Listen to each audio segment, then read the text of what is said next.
একটি গুরুত্বপূর্ণ খবরের দিকে নজর রাখবো। গত শনিবার যুব ভারতীতে মেসি কনসার্টকে ঘিরে বিশৃঙ্খলার ঘটনায় এবার জোড়া মামলা দায়ের কলকাতা হাইকোর্টে। যেমনটা জানাচ্ছিলাম আপনাদের, যুব ভারতী বিশৃঙ্খলার ঘটনায় এবার জোড়া মামলা দায়ের করা হলো কলকাতা হাইকোর্টে। এই বিষয়ে আমরা আরো বিস্তারিত জানবো। আমাদের সঙ্গে ফোন কল রয়েছে আমাদের প্রতিনিধি রিমিক। ঠিক কি জানা যাচ্ছে, কে বা কারা এই মামলা দায়ের করলো আবার?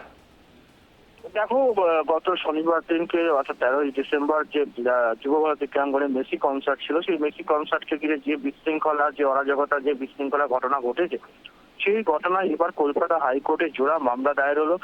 কলকাতা হাইকোর্টের ভারপ্রাপ্ত প্রধান বিচারপতি সুজয় পালের ডিভিশন বেঞ্চে একটি জনস্বার্থ মামলা দায়ের হয়েছে এই বিশৃঙ্খলার ঘটনার প্রকৃত তদন্তশীল, এবং পাশাপাশি এই মামলাটি দায়ের করেছেন আইনজীবী বিপ্লব ভট্টাচার্য, এবং পাশাপাশি আরো একটি মামলা দায়ের হয়েছে। আমরা জানি যে বিশৃঙ্খলার ঘটনার পরই মুখ্যমন্ত্রী মমতা বন্দ্যোপাধ্যায় প্রাক্তন বিচারপতি অসীম রায় পিঠ গঠন করে তদন্তের নির্দেশ দিয়েছিলেন, এবং সেই পিঠের মধ্যে সেই পিঠের চেয়ারম্যান হচ্ছে প্রাক্তন বিচারপতি অসীম রায়, এবং তার মধ্যে রয়েছে মুখ্য সচিব মনোজ পন্থ এবং স্বরাষ্ট্র এবং এই তিনজনকে নিয়ে যে পিঠ গঠন করা হয়েছে গোটা ঘটনার তদন্তের জন্য, সেই পিঠের তদন্তকেও চ্যালেঞ্জ করে আজকে একটি মামলা দায়ের হয়েছে কলকাতা হাইকোর্টের ভারপ্রাপ্ত প্রধান বিচারপতি সুজয় পালের ডিভিশন বেঞ্চে।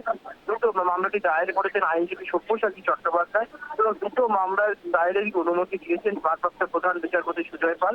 এবং যেটা জানা যাচ্ছে, আদালত সূত্রে যে চলতি সপ্তাহে এই জোড়া মামলার শুনানি হতে পারে কলকাতা হাইকোর্টে। ফলে মেসির ঘটনায় যে তর্ক বিতর্ক, অভিযোগ পাল্টা অভিযোগ, তৎপরতা বা সেই জল কিন্তু গড়ালো হাইকোর্টে। এখন দেখা হাইকোর্ট আদালত এই বিষয়ে স্বতঃপ্রণোদিতভাবে কোনো উদ্যোগ দেয় কিনা বা কোনো বিশেষ নির্দেশ দেয় কিনা, সেদিকে এখন তাকিয়ে থাকতে হবে। মানে যা পরিস্থিতি, তাদের কিন্তু পরিস্থিতি এবার আদালত পর্যন্ত গড়ালো, এবং আদালতের নির্দেশে এবার অপেক্ষা করতে হবে আদালতের ঘটনায় পর্যবেক্ষণ।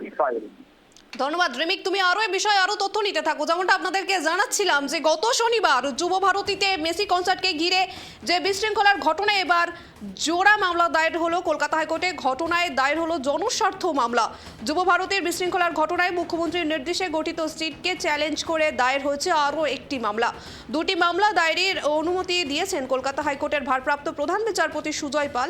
চলতি সপ্তাহে শুনানির সম্ভাবনা রয়েছে।